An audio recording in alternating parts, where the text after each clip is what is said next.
किसी तालाब के किनारे एक कछुआ रहता था और उसी तालाब में दो हंस भी रहते थे, जिस कारण हंस और कछुए में दोस्ती हो गई थी।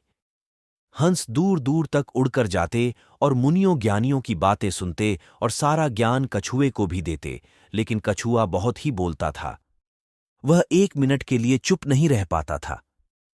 एक दिन हंसों ने सुना कि यहां अब सूखा पड़ने वाला है, तो ये बात तुरंत कछुए को भी बताई और कछुआ उनसे अपनी जान बचाने को बोला।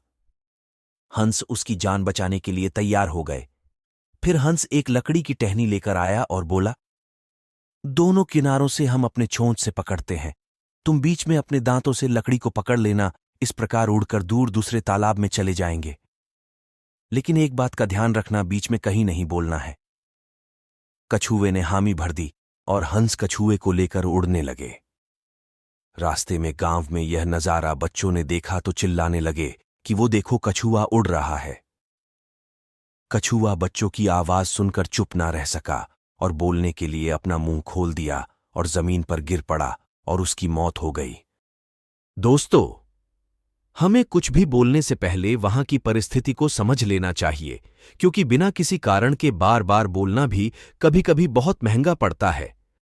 इसलिए अक्सर कहा भी जाता है, हमें उतना ही बोलना चाहिए जहां जितनी ही जरूरत हो।